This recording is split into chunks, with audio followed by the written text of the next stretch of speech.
Kami berempat memutuskan untuk melakukan uji nyali di sebuah gedung peninggalan kolonial yang berusia lebih dari 100 tahun. Gedung itu dulunya adalah markas besar tentara, tempat para tahanan dijatuhi hukuman dan disiksa. Kisah-kisah tentang hantu tentara, suara jeritan, dan langkah-langkah berat yang menggema tanpa sumber selalu menjadi cerita yang menghantui warga sekitar. Sampai detik itu, tidak ada seorang pun yang benar-benar berani membuktikannya. Pintu kayu besar itu terbuka perlahan, mengeluarkan bunyi berderit panjang yang menyayat. Suasana di dalam bangunan begitu pengap dan lembab. Dinding-dindingnya dipenuhi lumut hitam yang terlihat seperti noda darah kering. Cahaya senter kami merayap di lantai, membentuk bayangan panjang yang bergerak-gerak di dinding. Kami berjalan perlahan, menyusuri lorong utama yang gelap gulita. Udara semakin dingin, dan tiba-tiba terdengar suara langkah berat seperti derap sepatu bot tentara dari arah belakang. Aku dan teman-temanku berhenti seketika, saling berpandangan dalam diam. "Apa kalian dengar itu?" tanya Raka dengan suara berbisik. Wajahnya tampak tegang. Kami semua mengangguk. Suara itu semakin dekat. Namun ketika kami menoleh ke belakang, lorong itu kosong. Tidak ada siapapun di sana. Lalu kami tiba di sebuah ruangan besar yang diyakini dulunya adalah ruangan eksekusi. Ruangan itu dipenuhi dengan bangku-bangku kayu lapuk yang berderak di bawah tekanan angin malam. Di tengah ruangan tergantung sebuah tali tua yang usang dan terbelit, menjuntai dari langit-langit seolah menunggu korban baru. Ada bau anyir samar di udara, yang entah kenapa terasa sangat familiar, seperti bau darah. Saat itu, Rio, salah satu dari kami, tiba-tiba merasakan sesuatu yang aneh di pundaknya. "Apa-apaan ini?" katanya sambil mengibas-ngibaskan tangannya. Ketika kami menyorot senter ke arah pundaknya, tampak bekas tangan berlumpur yang aneh, jejak jari yang tampak segar, seperti baru saja dicap di sana. Namun, tidak ada siapapun di dekatnya, hanya kami berempat. Keheningan menyergap kami, dan aku merasa rambut di tungkuku meremang. Dengan langkah yang semakin hati-hati, kami melanjutkan eksplorasi menuju ruang bawah tanah. Ruang itu dikenal sebagai tempat penyiksaan para tahanan pada masa penjajahan. Tangga batu yang curam dan gelap membawa kami semakin ke bawah, jauh dari cahaya dan kehangatan dunia luar. Di sini, suara-suara mulai terdengar lebih jelas. Suara rintihan, isak tangis, dan gelegar suara rantai yang diseret.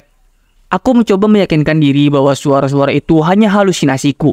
Namun tatapan ngeri dari teman-temanku memberitahu bahwa mereka juga mendengar hal yang sama. Sampai di ruang bawah tanah, suhu ruangan menurun drastis, dan kabut tipis melayang di udara, seperti asap yang menyelubungi seluruh ruangan. Di salah satu sudut ruangan, kami melihat rantai berkarat yang bergerak perlahan, seolah ditarik oleh tangan yang tak terlihat. Kami membeku di tempat, hanya mampu menatap dengan mata terbuka lebar dan jantung yang berdebar kencang. Saat itu juga terdengar bisikan samar di telinga kami, suara lembut namun mengerikan. "Tolong, lepaskan aku." Rasa dingin merambat di tulang-tulangku, dan detak jantungku berpacu lebih cepat.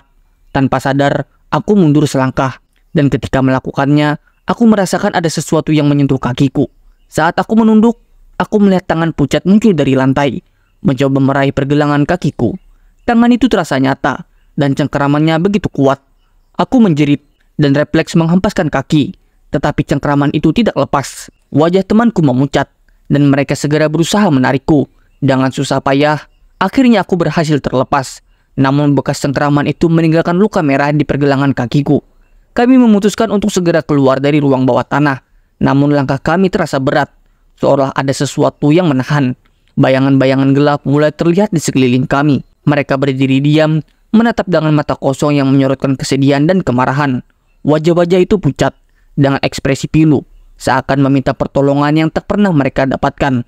Tubuh kami semua kaku, tak sanggup mengalihkan pandangan dari sosok-sosok itu.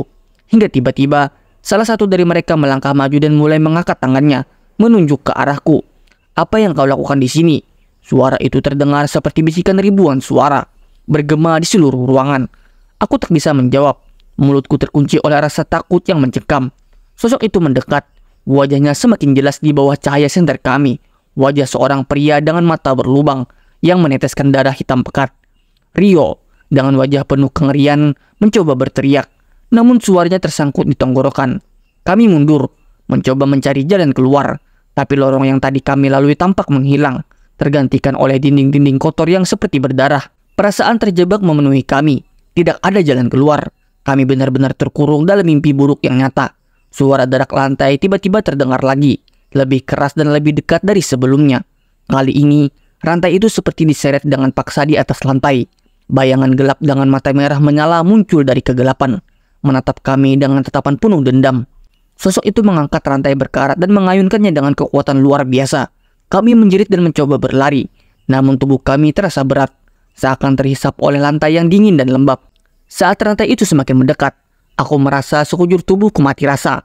Tubuhku tak mampu bergerak, hanya bisa menatap kengerian yang mendekat. Tiba-tiba semua menjadi gelap gulita. Aku tak bisa melihat teman-temanku. Tak ada lagi suara langkah atau desahan napas mereka. Aku merasa sendirian, terjebak dalam kegelapan yang memeluk erat. Dan hanya suara berbisik yang masih terdengar, mengulangi kata-kata yang sama. Selamat datang di rumahku. Beberapa saat kemudian, ketika kesadaranku perlahan kembali, aku menemukan diriku terbaring di luar gedung bersejarah itu. Dengan ketiga temanku yang juga tergeletak di tanah.